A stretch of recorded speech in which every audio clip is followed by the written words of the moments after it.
nontonnya? Ayo makan dulu. Iya kak, bentar nih lagi nonton.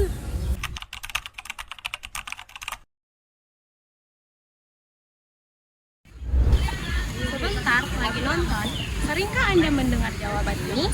Sekarang Gawai telah menjadi pengasuh bahkan guru bahasa kedua bagi anak-anak kita. Namun, apa jadinya jika bahasa yang diserap anak bukanlah bahasa Indonesia, melainkan bahasa gadget?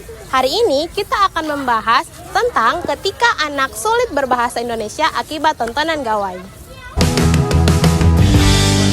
Bersama anak di bawah umur menjalani perawatan di rumah sakit jiwa Cisarua Lembang Bagian Madura. Anak-anak itu mengalami gangguan emosi. Dek.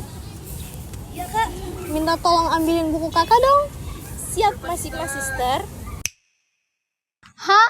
My Sigma Sister?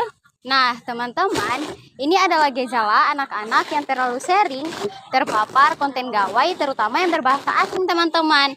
Nah, mereka cenderung mengalami keterlambatan atau kesulitan dalam penguasaan bahasa Indonesia yang baku dan juga terstruktur. Mengapa ini terjadi? Karena gadget adalah alat komunikasi satu arah. Anak-anak hanya menerima informasi tanpa bisa mengelolanya menggunakan bahasa mereka sendiri. Dan jika ini tidak dikelola dengan baik, tidak dikoreksi dengan baik, maka anak-anak akan kesulitan dalam kosakata dan juga penghafalan daripada bahasa itu sendiri.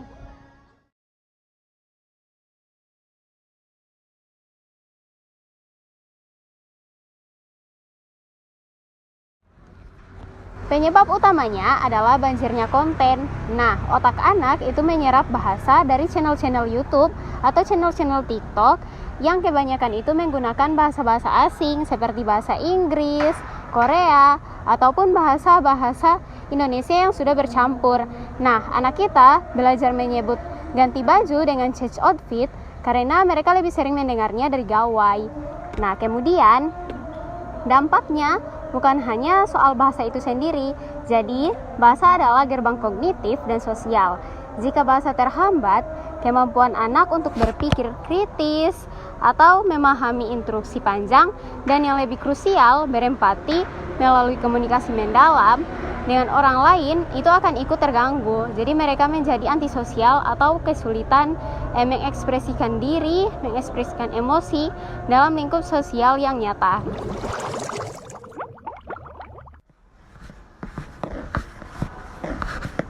Nah, kabar baiknya kita bisa memperbaikinya. Ada 3 langkah kunci yang harus dilakukan. Yang pertama, terapkan batasan waktu yang jelas. Misalnya dengan terapkan batasan 20-20-20. Maksudnya 20 menit Gawai, 20 menit interaksi, dan 20 menit aktivitas lain. Yang kedua, jadilah model bahasa yang baik karena orang tua adalah penutur bahasa pertama. Jadi berbicaralah dengan anak menggunakan bahasa Indonesia yang tepat, bukan dengan bahasa baby talk atau bahasa gaul yang berlebihan. Nah, yang ketiga itu ada quality time berbasis komunikasi. Misalnya, ganti waktu menonton dengan kegiatan yang menuntut interaksi dua arah, seperti membaca buku cerita dengan suara, meminta anak menceritakan kembali apa yang ia lihat, atau bermain peran yang memaksa anak untuk menggunakan kosakata baru. Nah, yang keempat, alihkan konten. Maksudnya, cari konten edukasi di Gawai yang memang menggunakan bahasa Indonesia yang baik dan benar, tapi jangan jadikan Gawai sebagai solusi utamanya. Jadi ingatlah bahwa penguasaan bahasa Indonesia adalah fondasi dan itu adalah bahasa Ibu Pertiwi. Jangan biarkan anak kita kehilangan identitas berbahasanya dan jangan biarkan bahasa tergantikan dengan bahasa gadget yang fana. Ambil Gawai Anda, Nyalakan timernya, dan mulailah berbicara dengan anak Anda sekarang. Sampai jumpa.